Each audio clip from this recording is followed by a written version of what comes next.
Seville 844. At the riverside in the city center was teeming with people who were conversing, trading and socializing. Then, suddenly, a warning signal sounded from the watchtower. Al-Majus are here! The Viking ships with large, brown, square sails came rowing into the city.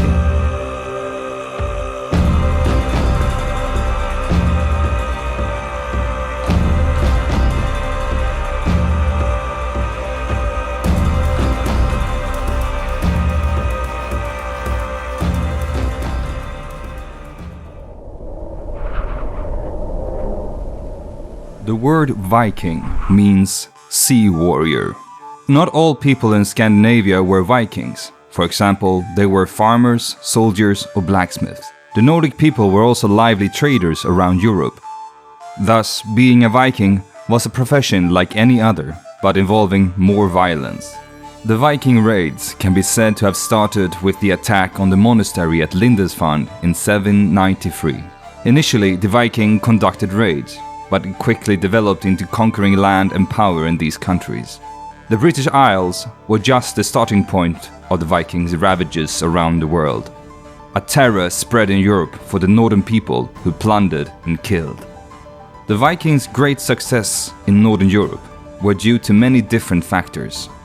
One factor is that many places that became victims of the Viking raids were poorly prepared for attacks. Monasteries, ports and villages were often poorly protected and defended. For the Vikings, it was usually as simple as stepping in and seizing the monastery's riches. It was too easy and tempting to pass up. Attacking monasteries or other ecclesiastical institutions was completely forbidden and established among the Christian kingdoms. But for the Vikings, these taboos were irrelevant since they were not Christians. Due to this cultural difference, it was considered unnecessary to have a defense for the monastery. No one in their right mind would attack ecclesiastical institutions. Another factor was the unstable political situation in England and France. Most of the time, there were internal conflicts over the throne. The political situation therefore weakened the kingdoms, and they could not organize themselves to fight the Vikings. In France, the Vikings began to raid on a larger scale in the year 834. The French kings often paid a geld, a tribute to the Vikings to make them stop raiding and plundering. This was very lucrative for the Vikings. However, they did not stop raiding but continued nonetheless. Another important factor was probably the Vikings themselves. They were skilled seafarers, superior in shipbuilding. Their technical knowledge of shipbuilding and weapon manufacturing had expanded and deepened. However, there is no evidence that the Vikings were better equipped or trained than other armies. They did, however, have different strategies. Longships were the key to their successful raids. Thanks to the shallow draft of the ships, the Vikings could navigate almost anywhere, to the terror of their enemies. On rivers, they would lower the sails and row quickly upstream to attack places. By using this strategy of surprise, the Vikings managed to catch their enemies off guard and frighten them. The goal was to paralyze and confuse the enemy. They struck with lightning speed and with much aggression and force. Through great brutality, the enemy's will to fight disappeared, and then the Vikings could quickly steal the coveted items and swiftly flee back to their ships. In addition to all this, they also had the Viking spirit. They possessed an enormous will to fight, a lack of fear, and aggressive behavior that frightened even the bravest of people. Scandinavian men during this period were expected to cultivate violent traits. Young men wanted to prove their worth and strength by going on raids. Men who did not go on raids were considered unworthy or cowardly. There were an expression for these men, heimskir, which means home-loving. However, the word had an entirely different meaning, namely idiot. Raids and plundering were thus an expression of cultural values. If a Viking fought well and then died, he could go to Valhalla. According to their mythology, the Valkyries would come and fetch the dead Vikings, so they could fight and drink among the gods. The important thing was to refuse to give up.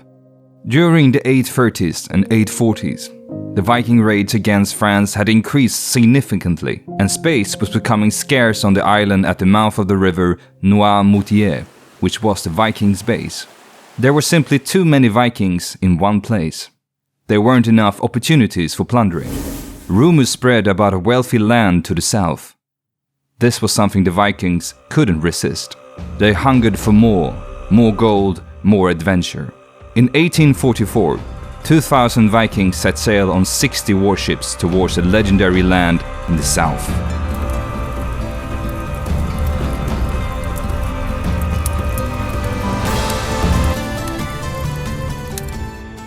There was much that attracted the Vikings to the Iberian Peninsula. In Andalus were Europe's largest slave markets, something of great interest to the Vikings. The Viking fleet arrived in August 8, 1844, at the port city of Gijón in the Kingdom of Asturias in northern Spain. After the raid on Gijón, they reached the lighthouse Tower of Hercules outside the city of La Coruña. Here they encountered King Ramiro of Asturias. The Vikings suffered a defeat here and were forced to flee to their ships and sail on. During this battle, the Christian forces managed to sink some warships with fire arrows. The Vikings then sailed south along the coast of Spain. At this time, the emirate of Córdoba was the largest kingdom on the Iberian Peninsula, what the Arabs called Al-Andalus. The Umayyad emirate had declared itself independent from the Abbasid Caliphate in 756. Within a few decades, the emirate had expanded its territory and the kingdom experienced a cultural flourishing. The largest cities of Córdoba and Seville grew large and wealthy. However, the emirate of Córdoba had only achieved a fragile peace with the Christian kingdoms in the north. The threat of war often loomed on the horizon. This was the world that the Vikings arrived in on 20th of August 844. They had 54 warships and about as many auxiliary ships. The first city to be attacked was Lisbon. The chronicler Ibn Adhari writes when the Vikings arrived, "It was as if they filled the sea with dark birds and filled hearts with anxiety and torment." It is uncertain what the outcome was for the Vikings. The Arab sources disagree on whether the Vikings managed to take the city or only besiege it. They remained in the area for 13 days. The governor of Lisbon at this time had managed to send a letter to the Emir of Córdoba, warning that the Al-Majus had arrived.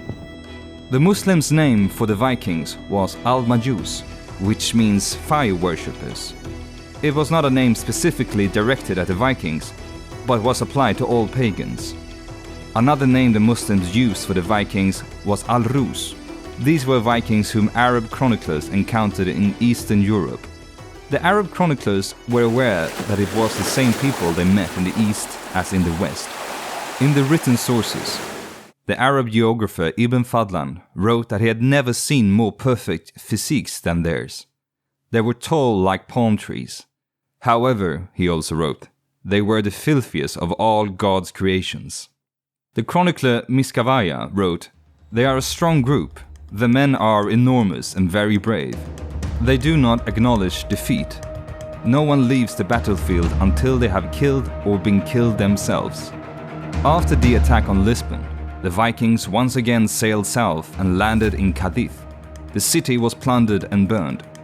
The city of Medina Sidonia met the same fate. After these successes, the Viking fleet split. The majority of the ships went up the Guadalquivir River, which leads to Seville. The smaller group of ships sailed on to Gibraltar and then over to Asila on the Moroccan coast. There they left a supply depot. The main Viking force established a base on the island of Isla Menor, located about halfway up the river to Seville. Around 2,000 Vikings were on the island, ready to attack the city. Smaller groups of Vikings spread out in the area, conducting reconnaissance work, and smaller raids also took place. Once this was completed, it was time to attack Seville.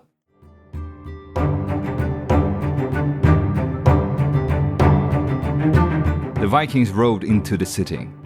According to written sources, the Vikings struck fear into the hearts of the population. The Vikings' war cries could be heard as they stormed the city at lightning speed. and after a few minor skirmishes, they captured Seville. They plundered and burned many buildings, and the mosque was also set on fire but did not burn down. The reason the Vikings often burned buildings after plundering was because of the spirits. They believed by using fire, which served as a kind of a protective guarantee, the spirits would not be able to take revenge on them later.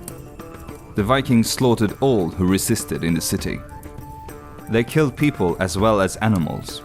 The Vikings managed to seize many luxury goods, and there was an abundance of items to confiscate. Most of the plunder was transported to the base on Isla Minor. The Vikings did not manage to capture the fortress in the city, where some civilians and officials had taken refuge. The chronicler Al-Kutuya wrote that the Vikings did not encounter any significant resistance, as many in the areas around Seville did not dare to fight, as the Vikings were unusually brave. A large part of the population fled Seville to the nearby city of Carmona, or to the mountains outside the city, where they awaited the emir's army, which still had a few weeks left to march. For 7 days, the Vikings could thus freely maraud in Seville and plunder the surrounding areas. The city had now become a Viking city. The Vikings took captives, some to sell, others to exchange for money or other valuable items. They even reached the town of Constantina, which lies west of the Caliphate's capital, Cordoba. The Vikings' conquest of the city appeared to come as a shock to the Emir Rahman II, as he had not yet had the time to order the army to Seville. The Emir had been forced to call for reinforcements all the way from Navarra in the north. The Muslim governors in the surrounding areas were also ordered to mobilize their armies and send them to the capital. The Emir had now mobilized his elite troops and began to march to Seville. Muslim warships sailed down the Guadalquivir to block the Vikings' advance. After a few weeks, the Emir's army arrived in Seville and set up a base on a hill outside the city. They drove the Vikings out of Seville with the help of catapults. Minor skirmishes followed, with both sides claiming small victories. The leader of the independent northern Banu Qasi region, Musa ibn Musa, was a key figure in the clashes with the Vikings. Despite his political rivalry with Emir Rahman II, he participated in the battles. According to the sources, he and his soldiers killed 17 Vikings in one clash. No sources mention the death toll among the Muslims. On 17th of November 844, the two armies clashed at Tablada.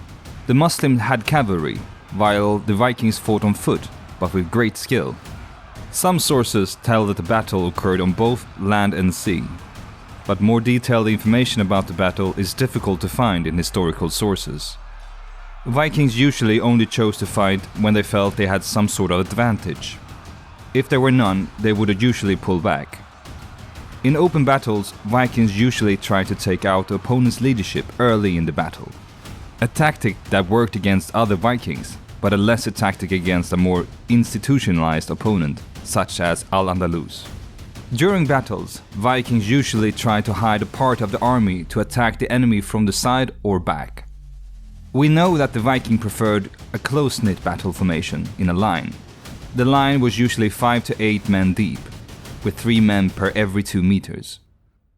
In other battles, the line could stretch to 400 meters, but only 2 men deep and 1 per every meter. A Byzantine historian compared the Viking formations to the Macedonian phalanx, several men deep and several hundred men wide, with a tight wall of shields in the front. There are many examples from other battles, but during the battle against the Emir, we don't know what formation the Vikings used. If we assume the Vikings acted according to the pattern of other battles, we can presume that they had beforehand chosen the best situated position for their line, preferably a small area with the flanks protected, with a small height advantage. Before clashing with the enemy, Vikings would sound a horn and start bashing their weapons against their shields and shout towards the enemy. Then either a charge would begin or arrows or spears would be shot against the enemy. The most popular Viking charge formation was a svinfylking, or a wedge, that would try to split the enemy line. The weakness with this method was that if the charge failed to gather enough momentum and power, it quickly fell apart and the Vikings would be pushed back. Maybe that is what happened to the Vikings at Tablada. It's not clear. What is clear, however, is that the Vikings suffered a significant defeat at Tablada. Also at sea, as the Muslim ships use Greek fire, which burns on water and is difficult to extinguish. About 500 Vikings were killed, including a chieftain. The emir beheaded 200 of the corpses and sent them to Tangier to impress his allies. Other Vikings were hanged from palm trees around Seville. The fleeing Vikings took their ships and rowed towards the river mouth out to the Mediterranean. However, their ordeal was not over. Along the river, the city's population stood shouting and throwing stones at them. This ceased when the Vikings shouted to the people, "Leave us alone if you want to buy back captives from us." This happened, but the Vikings did not want gold or silver, but clothes and food. After that, the Vikings sailed out to sea.